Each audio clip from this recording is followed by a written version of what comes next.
Les gars, vous êtes prêts? Oui. Prêt. Pas trop fatigué? Un petit peu, voilà. Non, moi je suis éclaté. Hein. Ouais, ça fait dur quand même. Bon, bonsoir à tous, je vous dis bonsoir parce qu'il est 2h du mat. Bon, c'était pas prévu de faire un FMF, mais on en fait un, on est des professionnels. Bon, en fait, ce qui s'est passé, c'est que on a fait une sortie entre amis, un ami comme ça, on est parti à Five Guys. Sans alcool, sans alcool. Sans alcool pour une fois. Five Guys, après avec la famille, les amis, on est parti voir Toy Story 4. C'est un délire, vous avez kiffé? Un délire extraordinaire. Allez tous le voir, c'est un film de ouf. Et, bon, il y avait des amis de la famille. Vous savez, il y a des non-go muscu qui essaient de comprendre un petit peu. Et là, il disait, ouais, H, je comprends pas en fait. Je me mets à la muscu et tout. Faut que je pousse lourd ou faut que je pousse léger? Avec Théo et Cyprien, on s'est regardé, genre, the question, tu vois. Et il avait raison, le gars. Il commence la muscu, il voit tout sur internet.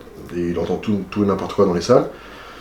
Il voit des gars qui poussent lourd, il voit des gars qui poussent léger, il entend des conseils, des coachs, des non-coachs, des amis.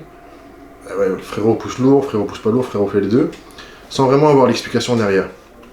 Et en fait, moi, genre, j'ai déjà fait cette vidéo avec mon frérot Big K, un truc un peu plus long. Là, je vais faire en mode 5 Minute Friday, donc c'est l'épisode 4.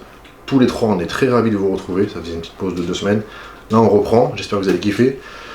Donc, le sujet de la vidéo, vous l'avez deviné, c'est lourd vs léger.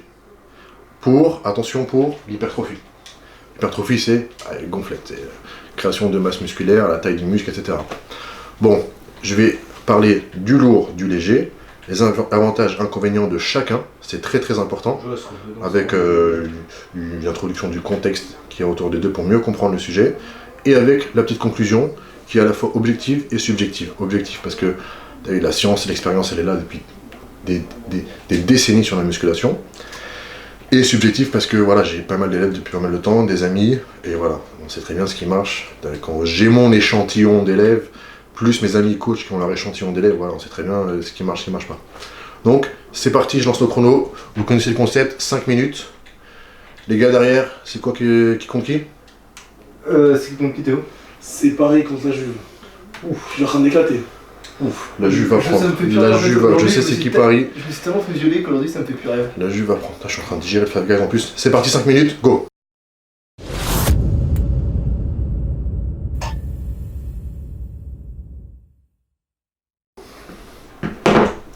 Bon, déjà il faut savoir que tu as 2 types de fibres musculaires. Hein Théo, t'es au taquet. Tu as les fibres lentes, voilà, fibres de type 1, les fibres lentes, et fibres de type 2, les fibres rapides. C'est très très simple, tu regardes, tu observes, comme dans tous les sports. Fibre lente, marathonien, corps comme ça, c'est sur un effort sur la longueur. Fibre rapide, tu prends un sprinter, un effort intense sur une très courte durée, tu regardes le corps, voilà, le corps il est balèze, tu vois. Tu observes, tu analyses, tu appliques. Donc, si sur la musculation, si tu veux développer de la masse musculaire, tu vas devoir jouer sur les fibres de type 2, les fibres rapides, qui sont beaucoup plus susceptibles et qui réagissent beaucoup mieux à l'hypertrophie. Pour cela, qu'est-ce que tu dois faire? Tu dois suivre un schéma de répétition très précis. Donc, tu prends ton 1RM, 1RM c'est genre développé couché, développé couché, ton max de 1 rep, c'est 100 kg, d'accord? Donc, si tu veux travailler l'hypertrophie et solliciter les fibres de type 2 sur les pectoraux, donc le développé couché, tu vas devoir prendre entre 75 et 85% de ton RM. Donc tu vas devoir soulever entre 75 et 85 kg au développé couché pour taper environ 8 reps. Donc entre 6 et 10 reps, voire 12, ça dépend des muscles et ça dépend de la génétique de chacun. Tout n'est pas figé dans le marbre. Tu travailles l'hypertrophie. En dessous, tu travailles la force. Au-dessus, tu travailles l'endurance musculaire. Bon. Quand tu travailles la force, tu prends par exemple les powerlifters, ils vont travailler sur du 3 reps au développé couché. Qu'est-ce qu'il y a derrière? Derrière, déjà, le temps de repos n'est pas le même, c'est environ 5 minutes, d'accord? Le but principal recherché, c'est la force. Et tu regardes le résultat sur le corps, très peu d'hypertrophie, de développement musculaire. La force, elle est là, mais le développement musculaire n'est pas du tout en adéquation avec la charge soulevée, d'accord? Donc tu vas pas prendre tu vas pas gonfler entre guillemets en faisant du 3 reps très lourd sur du couché. Par contre, en faisant du 6, 8, 10 reps sur du couché, 4 séries par exemple, 4 séries à 80 kg alors que ton 1 RM c'est 100 kg, là tu travailles l'hypertrophie. Et avec le temps, etc., ton ARM il va monter, et ton 85%, 80%, ça va monter aussi. Là, tu es vraiment sur l'hypertrophie. Quand tu travailles la force, les dommages sur le système nerveux sont beaucoup plus élevés. Donc tu vas mettre beaucoup plus de temps à récupérer.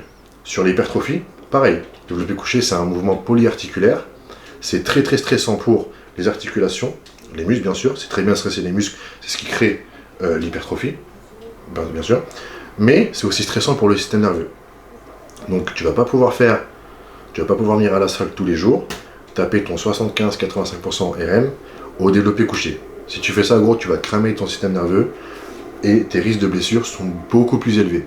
Juste imagine-toi taper du squat assez lourd, juste en imaginant en fait, tu as déjà mal au genou, tu as déjà mal au lombaire, vous voyez? Donc c'est un truc qu'il faut jauger. Et si tu es au-dessus de 12 reps, là tu travailles l'endurance musculaire. En endurance musculaire, tu vas travailler les fibres de type 1. T'as compris? Donc déjà, tu veux solliciter les fibres de type 2. Pour cela, tu fais 75-85% de ton RM et l'auto-réjoué. Tu as le muscle qui est stressé et derrière, tu as la réparation musculaire qui va faire que tu as l'hypertrophie qui arrive en jeu. D'accord? Donc pour stresser les muscles, il faut déchirer les fibres. Les fibres, tu les déchires. Les fibres de type 2, tu les déchires. 6, 8, 10 reps sur la plupart des exos. C'est très très simple. Et là, tu as tes fibres 2 qui sont déchirées et qui vont être reconstruites durant la phase après l'entraînement. D'accord? Le léger. Le léger, c'est quoi? C'est, tu arrives à la salle, tu vas faire un autre exercice, par exemple du curl. Curl, tu vas taper des 20 reps. Ok? Est-ce que ça peut marcher? Oui, mais tu as compris, tu fais du 20 reps, tu vas sur plus l'endurance musculaire, d'accord? Tu vas pas trop solliciter les fibres de type 2, évidemment, donc tu vas moins créer l'hypertrophie. Après, c'est vrai que chaque groupe musculaire a une répartition des fibres 1 type 2 qui est différente. Tu prends le soleus, le muscle du mollet, 80% de fibres de type 1. Donc c'est pour flinguer tes mollets, il faut taper beaucoup de reps. Pas hésiter à taper les 50-100 reps. Et les pectoraux, c'est plus des fibres de type 2. Les épaules, c'est 45-50%. Les jambes, il faut plus travailler un petit peu sur les longues reps. Oui, c'est un peu plus subtil que ça, mais il faut retenir que fibres de type 2 travaille l'hypertrophie. Mais aussi, tu as les inconvénients, je les ai cités. Tu as un autre type d'entraînement, c'est le léger. Léger égale endurance musculaire. Donc là, on en vient. Les avantages, c'est que tu vas pas te blesser, tu vas pas flinguer ton système nerveux. Tu peux venir à la salle tous les jours et faire ton léger, tes 20-30 reps, et rentrer chez toi en fait, et en une nuit, tu as récupéré. Ça n'a aucun souci. Par contre, ça va pas créer de l'hypertrophie. Le seul moyen de créer l'hypertrophie en tapant du léger, c'est, Théo, tu connais, le stress métabolique. Alors dis-moi du coup. Le stress métabolique, c'est simplement, c'est un nombre de reps, d'accord, une technique d'entraînement sur du léger qui va amener en jeu les hormones, d'accord. Tu sais, durant la régénération de l'ATP, quand tu fais du léger, donc avec les glucides, machin, tout ça, tu as des ions qui se détachent, qui se rattachent, et ensuite tu as du lactate qui arrive, dans la chimie, d'accord. La chaîne de transformation. C'est la chaîne exactement. Et c'est ça, gros, qu'on appelle le stress métabolique. Ok. La réaction en chaîne d'hormones qui arrivent, de sollicitation d'hormones et de génération d'hormones, notamment l'hormone de croissance, c'est ça qu'on recherche en travaillant du léger. Donc si tu fais juste du pump, le pump c'est du pump. Par contre, pour solliciter le stress métabolique, tu vas devoir arriver à l'échec, d'accord. Donc pour ça, tu as les techniques drop set. Tu as remarqué quand tu faisais du drop set, ton corps un petit peu est changé. Tu vois? C'est ce qu'on a fait l'autre jour avec Cyprien. C'est bizarre. Ouais, je connaissais pas. Donc le léger, si tu fais juste du léger, tes séries normales, 20 reps, tu as vu une 30 de repos, franchement c'est que du pump. C'est-à-dire, tu vas arriver dans les vestiaires, tu vas déjà voir le biceps qui va perdre son pump. Par contre, si tu fais tes 20 reps, t'enchaînes avec un drop set, tu baisses un tout petit peu le poids de 10%, encore 20 reps, tu baisses un peu le poids, tu tapes 10 reps, tu baisses encore le poids, tu peux faire que 4 reps, et là, avec pas trop de repos, la nutrition, attention, qui est adaptée parce que quand tu vas travailler du léger, tu as besoin que ton corps envoie pas mal de glucides pendant l'effort, d'accord? Tu as la nutrition qui est adaptée, là tu vas créer du stress métabolique, d'accord? Là tu vas te créer du stress métabolique. Quand tu fais du lourd, tu as le mécanisme de tension musculaire, et quand tu fais du léger, il faut que tu arrives au stress métabolique pour pouvoir toucher et pouvoir appeler l'hypertrophie, d'accord? C'est aussi simple que ça, d'accord? Simple, c'est entre guillemets, mais voilà. Vous avez compris, fille de type 2, tension musculaire, lourd, 75%, 85% d'ORM. Ensuite, stress métabolique sur du léger, là il faut que tu envoies un niveau d'intensité, donc il faut t'approcher de l'échec, de la brûlure. Tu sais quand tu fais, Théo, quand tu tapes les mollets, tu arrives à 40, 50, 60 reps, ça commence à brûler. Ça, 70 reps, 80 ça commence à chauffer. C'est là que le lactate, gros, il bombarde ton muscle, d'accord? Et c'est ça, gros, qui va générer le stress métabolique, ok? Ton corps, il va déclencher des trucs d'hormones. Boum, please, please, please, génère l'hypertrophie. Donc voilà, les gars. La conclusion, c'est que tu as besoin des deux.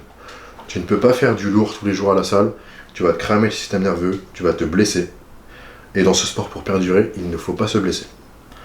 Tu ne peux pas faire de l'hypertrophie que en faisant du léger. C'est impossible, parce qu'au bout d'un moment, il faut quand même solliciter les fibres de type 2.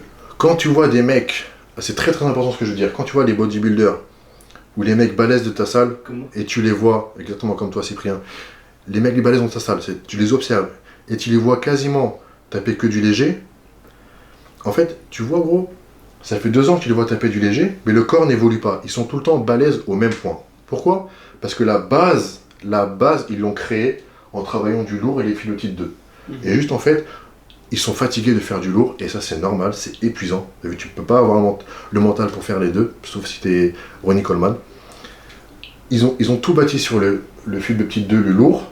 Maintenant ils sont fatigués, ils travaillent sur le stress métabolique. Et voilà. C'est moins difficile pour eux mentalement de travailler le stress métabolique que le lourd. Peut-être parce qu'ils ont beaucoup de blessures, et en fait juste tu les vois de loin, tu sais pas, tu connais pas leur vie. Ils ont beaucoup de blessures, ils veulent plus se blesser, ou ils sont encore blessés. Donc ils jouent sur du léger. Il faut allier les deux, test, et la nutrition adaptée. Si tu as du mal, c'est normal, c'est pas si simple que ça. Renseigne-toi, apprends, cherche, teste. Si tu n'y arrives pas, c'est possible parce que génétiquement, des fois, t'en as qui sont plus gifted que d'autres. Demande à un coach, il va te faire de la nutrition adaptée, il va te faire des cycles d'entraînement, des microcycles, lourd, léger, avec la diète adaptée, plus ou moins de glucides, etc. Et ça va le faire. Teste les deux, allie les deux et tu vas y arriver. Bon, j'espère que ça vous a plu, les gars, derrière. J'ai écouté, c'était hyper intéressant. Intéressant? Ouais. Moi, c'est vraiment un truc qui me tient à cœur, ce sujet. C'est très difficile de faire un FMF, j'ai dépassé. Putain, j'ai dépassé de 5 minutes, les gars, j'ai fait un FMF de 10 minutes. La dernière fois, c'était pareil. 10 minutes Friday. Vous me pardonnerez pour ce sujet qui est très important. Si j'ai pas été... Pardon, je suis malade, j'ai mangé. Si j'ai pas été clair, ou si j'ai survolé une partie du sujet, n'hésitez pas à me flinguer en commentaire comme d'habitude. Les flinguez pas trop, eux, ils sont mignons, j'aime bien. Je vais mettre un petit pouce rouge. Oh, c'est gentil ça. Ça fait plaisir.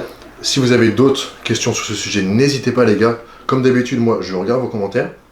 Derrière, je fais des vidéos. C'est aussi simple que ça. Tout le monde est content. Et si vous avez des suggestions de sujets sur la FMF, je vous remercie d'avance. Des fois, ça tient à rien. C'est un gars qui m'a parlé de lourd vs léger, alors que j'avais déjà fait une vidéo avant beaucoup plus complète avec mon frère Obika. Là, on fait ça en FMF. Je pense qu'elle était pas mal aussi. Je suis ravi de vous aider. Merci encore du soutien. Et n'oubliez pas, c'est la muscu. Pas de la muscu. À la prochaine.